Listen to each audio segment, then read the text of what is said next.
और मुझे ये हेयर फॉल का इशू 5-6 साल लगभग से था, बट पिछले 2-3 साल से ज़्यादा बढ़ा है। तो I have decided to go for an hair transplant. कि तब लगा था कि हाँ, थोड़े से हेयर फॉल हो रहा है। उस टाइम भी इग्नोरेंट ही था कि क्या ही है, थोड़ा बहुत होता होगा, जैसे झड़ रहे हैं, जैसे थोड़ी डेंसिटी भी अब कम हो चुकी है तो नोटिसेबल है पूरा।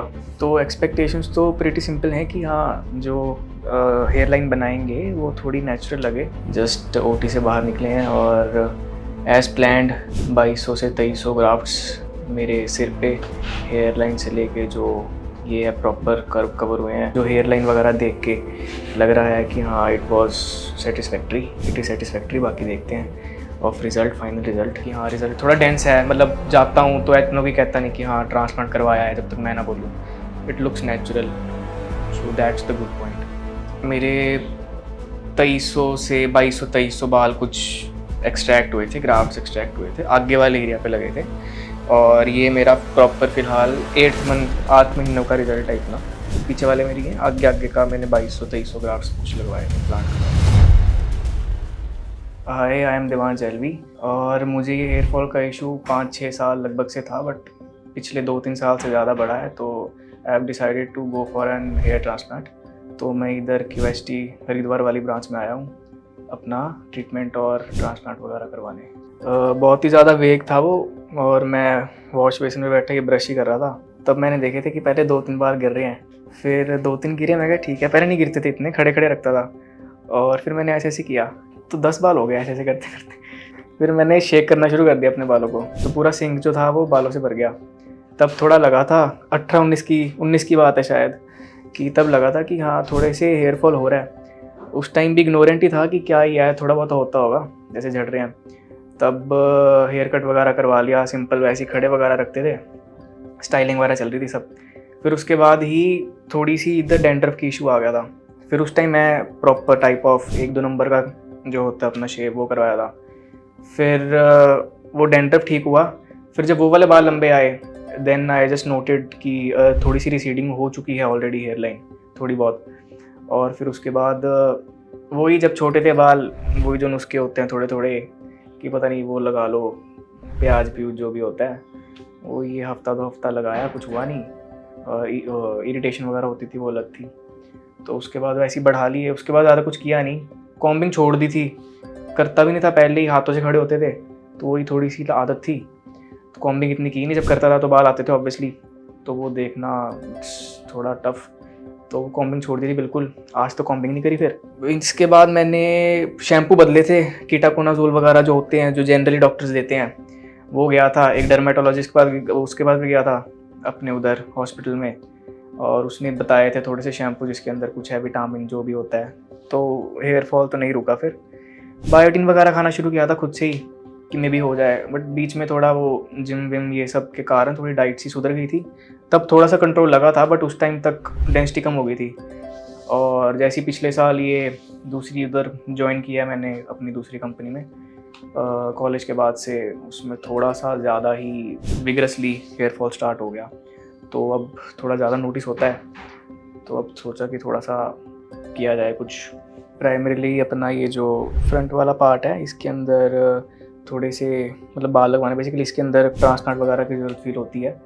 बिकॉज ऑफ दिस कि कहीं बाहर वगैरह जाओ, तो जैसे बाइक वगैरह के ऊपर जाते हो तो I have to wear my cap and all, ताकि पीछे को ना हो जाए या जो बच्चे हैं वो भी ना उड़ जाएँ।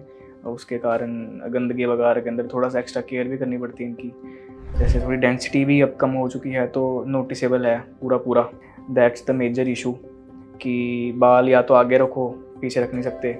सो जस्ट टू बाहर निकालने के लिए, एलिमिनेट करने के लिए सारे रीजंस, तो मेरे को अपने जो आगे वाला एरिया है वो मैं अपना फुलफिल करने का सोच रहा हूँ। To just get into back into styling, कि यहाँ जैसे भी बाल रखने रख लो, आगे पीछे ऊपर नीचे। जैसे झड़ने लग गए थे बाल, तो उसके ही मतलब 1.5-2 साल बाद जब थोड़ा सा नोटिसेबल फ़र्क दिखा था हेयर लाइन और उसमें डेंसिटी में थोड़ा, तब ट्रांसप्लांट वगैरह का सोचा था। यही 20-21 में कुछ यहाँ होता है, तो इसके बारे में रिसर्च की थी कि जो ऑनगोइंग अपना ये हेयर फॉल है इसको कैसे प्रिवेंट किया जाए। तब आया था सारा कुछ कि मिनॉक्सिडिल, ये सारी जो दवाइयाँ होती हैं, बायोटिन टैबलेट्स, मल्टीविटामिन्स या डाइट न्यूट्रिशन, इसके अंदर आपको फॉलिकल हेल्थ बेसिकली कैसे मेंटेन करनी है, या DST ब्लॉकर वगैरह अगर खा रहे हो तो उसके बाद सोचा तब भी था कि हाँ it will be some day, मतलब सोचा था, ऑब्वियस सी बात थी कि हाँ करवाना पड़ेगा किसी दिन। और उसके बाद QHT जो मेरे को क्लिनिक मिला वो जस्ट पिछले ही साल मैंने एज अ फ्रेशर ज्वाइनिंग की थी उसमें, अपने फार्मास्यूटिकल कंपनी में। तो उसमें एक RN नाम का लड़का है, मेरा दोस्त है, और उसने अपना ट्रांसप्लांट इधर से हरिद्वार वाली ब्रांच से करवाया था। और prior to him his brother, उसका पता नहीं सगा भाई है, पता नहीं कज़न भाई है, तो वो अंडरगो गया था इसके ट्रांसप्लांट के प्रोसीजर का, उसका रिजल्ट नेचुरल अच्छा आया। तो उसने करवाया, जैसे उसने करवाया तो 2 महीने बाद मैंने उससे लिया एड्रेस वगैरह, अपना सारा सेटिस्फेक्शन मांगी कि हाँ सेटिस्फाइड है, और मैंने भी उसका रिजल्ट देखा बेसिकली, साथ में थे। तो आफ्टर सारा ये कॉस्टिंग वगैरह, पैसे वैसे, लोकेशन वगैरह सब डिसाइड करके मैंने ये डिसीजन लिया कि हाँ QHT is a good go for me.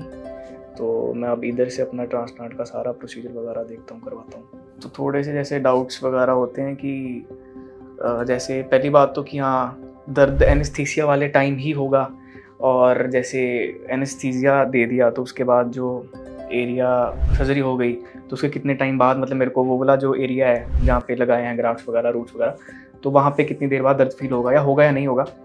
और बेसिकली सोने का, मेडिकेशंस का, हेड वॉश का, कि हेड वॉश कैसे करनी है, एक बार आप कर दोगे उसके बाद कैसे क्या सीन है उसका, और कितने टाइम बाद जो स्कार रहेगा आगे या पीछे वो कितने देर बाद मतलब प्रॉपरली वॉश आउट होगा। एंड आफ्टर दैट कि सोना कैसे है, जितने दिन भी सोना है, किस पोजीशन में सोना है, और अगर सोना है तो कैसे सोना है इन वन स्टिक पोजीशन। उसके अलावा मेडिकेशंस का है कि how long should I just give doses to my new hairs, या जो पिछले वालों को बचाने के लिए व्हाट शुड आई डू। और इसके अलावा जो ओरल मेडिकेशंस हैं या टॉपिकल मेडिकेशंस हैं वो कौन सी हैं या कैसी हैं, कितनी परसेंटेज की हैं, क्या है ये सब, मल्टीविटामिन्स, तो इसके बारे में तो काफ़ी ज़्यादा डाउट है कि कैसे लेना है, क्यों लेना है, कब लेना है, कितने टाइम तक लेना है, और पूरी लाइफ टाइम या जितना भी जो भी स्पैन है। और उसके बाद जो शेडिंग वाला फेज़ है, अगर वो मैक्स टू मैक्स 3 महीने रहता है तो उसके बाद मेरे को प्रॉपर ग्रोथ कब तक दिखेगी, और जब दिख जाती है तब भी मेरे को वो मिनॉक्सिडिल लगाना है उस एरिया पे, नहीं लगाना, वो सारा डाउट।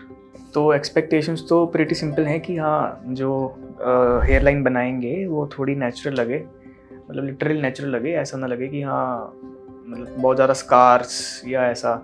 एंड द बेसिक उसके बाद का जो ऑब्वियस सी बात है कि जो रखूँगा कि हाँ कि आगे को रखूँ चाहे पीछे को रखूँ उसका ज़्यादा फ़र्क ना पड़े, जैसे भी बाल रखूँगा आफ्टर प्रॉपर रिजल्ट। और मेजरली क्योंकि ऑब्वियसली जैसे आगे के बाल चले गए तो कभी ना कभी कुछ टाइम बाद, कुछ सालों बाद पीछे के भी जाएंगे, तो जो मेरा पैच वाला ये पीछे टोनर एरिया है वो थोड़ा ख़राब ना हो, उस पर पैचेस वगैरह ना आए, और सही से निकाले जाएं जो भी अपने ग्राफ्स या रूट्स निकालोगे। और उसके अलावा बस यही है कि जो रिज़ल्ट है वो थोड़ा नेचुरल आए, थोड़ी सी डेंस लगे ये आगे से, और बाकी जो भी मैं हेयर स्टाइल वगैरह चूज़ करना चाहूँगा कर सकूँ। फैमिली और फ्रेंड्स तो प्रीटी चिल है ये ट्रांसप्लांट को लेके कि हाँ करवाना कराओ, नहीं करवाना ना कराओ, और फैमिली स्पेशली उनको ना इतना कोई फ़र्क नहीं है। और रही बात फ्रेंड्स की, हाँ दे आर लाइक कि हाँ क्या ही करवाएगा, और basically the problem I know ना कोई हेयर स्टाइल वगैरह होता ना कुछ और ज़्यादा।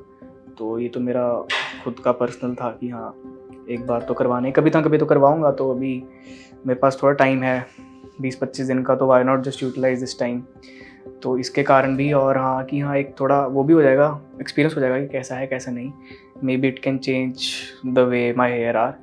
तो इसके अलावा था बाकी सबका सब फीडबैक पॉजिटिव ही था। It's a normal thing now days कि हाँ लगभग हर कोई ही करवा रहा है, आज नहीं तो कल ऑब्वियसली, अपना 25 के साल में तो 50 के साल में, या 40 के साल में, 30 के साल में कोई ना कोई तो कराएगा ही। तो जो ऑनलाइन कंसल्टेशन वगैरह ली थी या जब अपॉइंटमेंट बुक करवाना था तो उसके पहले मैंने अपना ये जो सारा स्कैल्प की कंडीशनिंग भेजी थी, तो उस कंडीशनिंग के अकॉर्डिंग मेरे को 2500 ग्राफ समथिंग बताए थे डॉक्टर ने।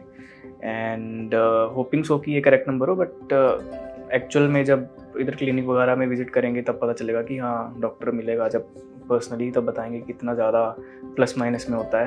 मतलब फ़िलहाल नंबर मेरा 2500 है, जितना ही आगे वाला एरिया कवर करेंगे। अभी सारे जो प्रोसीजर हैं वो कंप्लीट हो चुके हैं, और फाइनल वाली अपना प्रोसीजर स्टार्ट होने वाला है। एंड जो भी बीच बीच में प्रोसीजर के बीच बीच में जो भी स्टेप्स वगैरह होंगे वो आपको दिखाता रहूँगा। Thank you.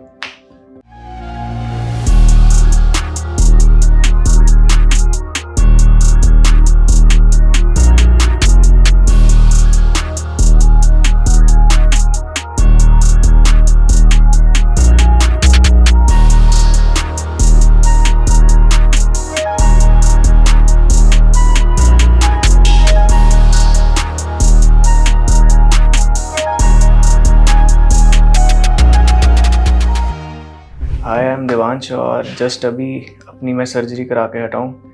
जस्ट ओटी से बाहर निकले हैं और एज़ प्लैंड 2200 से 2300 ग्राफ्ट्स मेरे सिर पे हेयर लाइन से लेके जो ये है प्रॉपर कर्व कवर हुए हैं।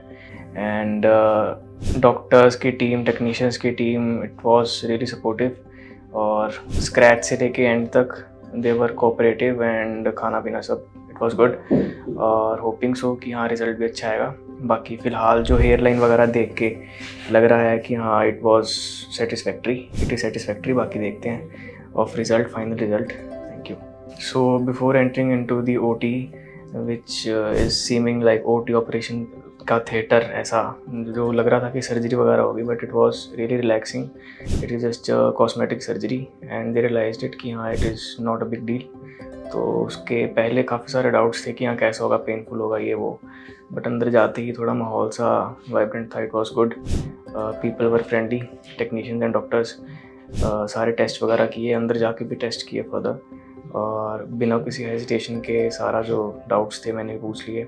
लो की सा होके सही गया सब। इट वाज गुड कोऑपरेशन के कारण और इतने फ्लुएंटली ये 10 घंटे निकल गए सर्जरी के, पता भी नहीं चला।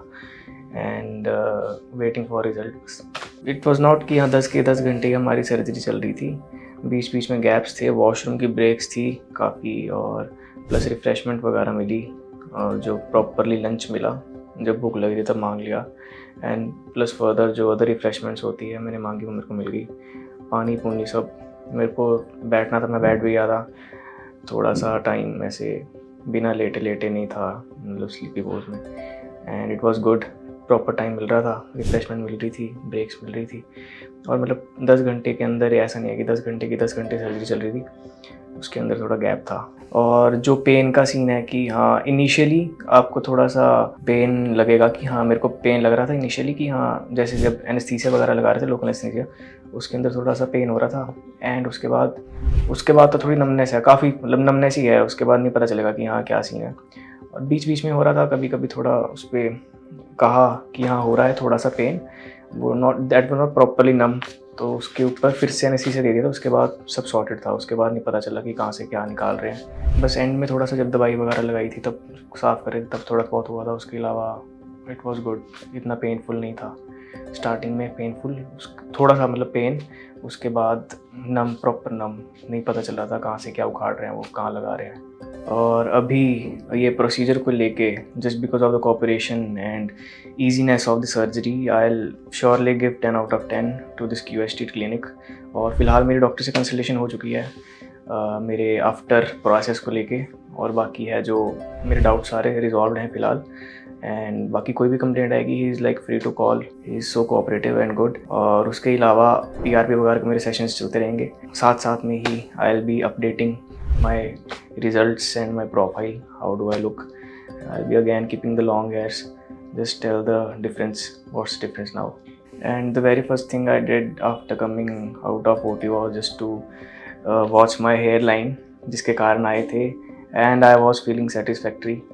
It's like फिलहाल looking like natural and maybe density भी अच्छी आएगी as I expect, and it is good, like सोचा था कि हाँ ऐसा ही आएगा, बाकी फर्दर रिज़ल्ट के ऊपर डिपेंड करता है। एंड अगले अपडेट तक जब मैं PRP करवाने आऊँगा, आई will be sharing my growth updates. तब तक के लिए just keep watching this video and thank you QST for transplant.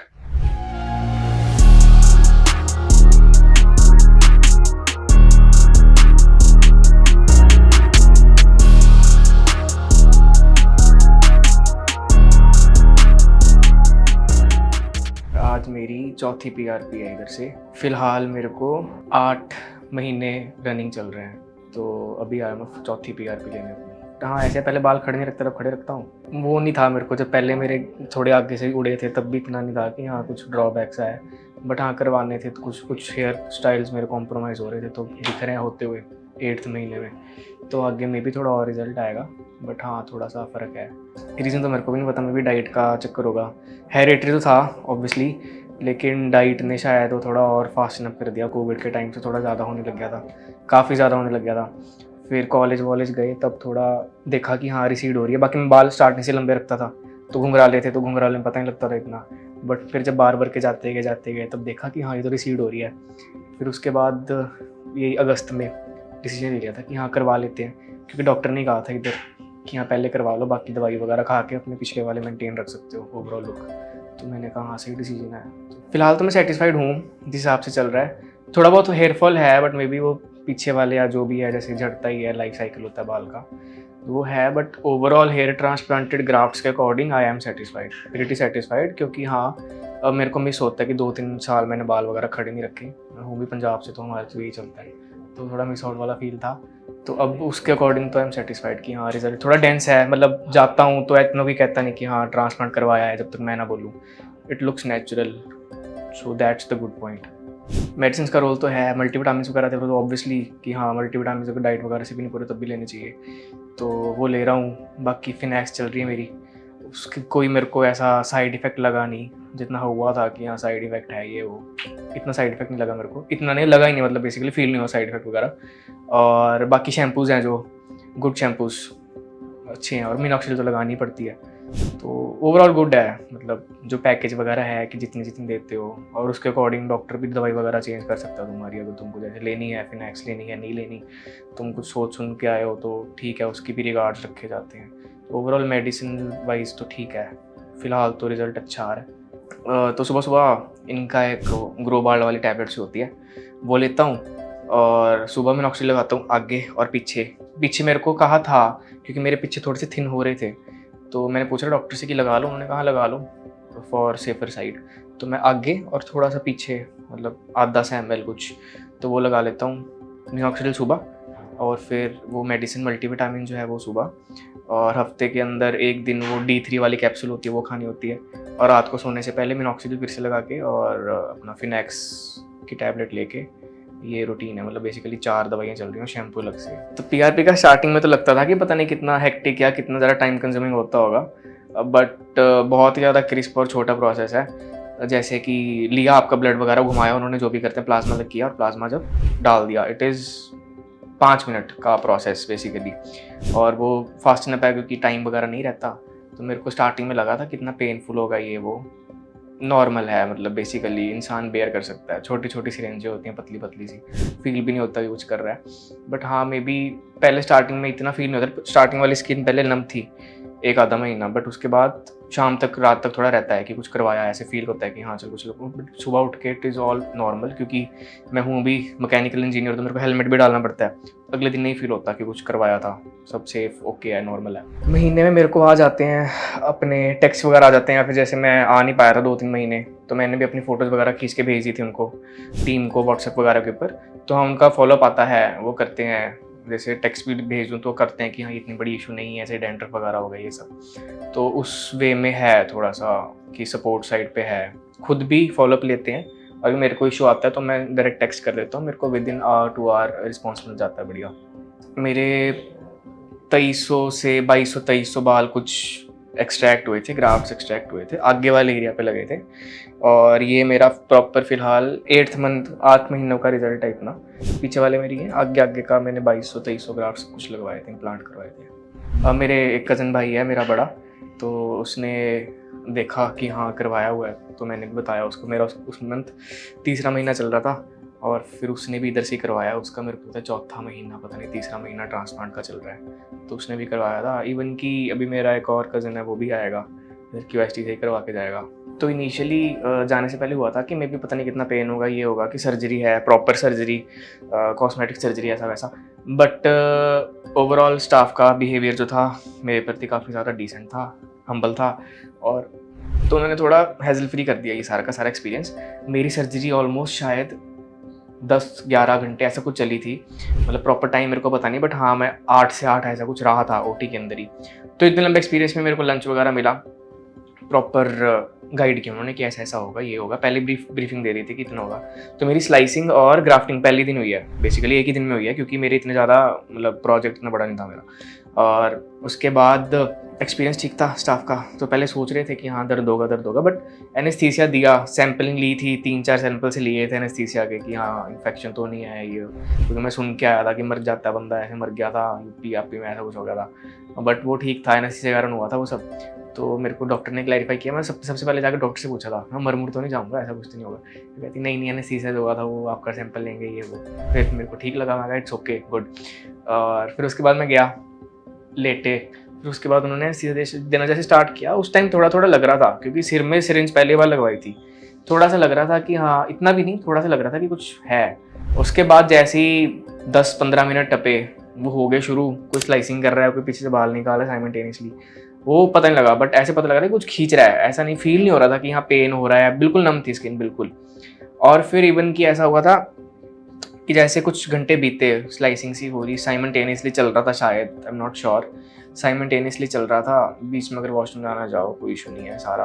और उसके बाद जब एंड में मेरे को लगा कि मेरे को थोड़ा थोड़ा पेन हो रहा है, तो मैंने बोल दिया, इन्फॉर्म कर दिया था, उन्होंने वापस से एनेस्थीसिया लगा दिया था जहाँ जहाँ पे मेरा दर्द हो रहा था, मे बी आगे दर्द हो रहा था शायद, हल्के हल्के ग्राफ्ट लगाने में। तो मैंने बोला था कि हाँ इधर दर्द हो रहा है, तो दर्द का मात्रा देख के उन्होंने मेरे को एनेस्थीसिया फिर से लगा दी थी। तो ओवरऑल एक्सपीरियंस गुड था। उसके बाद का वही प्रोसेस, बैंडेज वगैरह करवाई, फिर उसके बाद बैंडेज रिमूव भी करवाई थी मैंने शायद अगले ही दिन, हाँ बैंडेज रिमूव भी करवाई थी मैंने अगले दिन। फिर उसके बाद मैं गया था, अकेले गया था, तो एक्सपीरियंस गुड था, इतना कुछ मेरे को फील नहीं हुआ कि हाँ कुछ करवाया है बड़ा मेजर, इट वॉज ओके।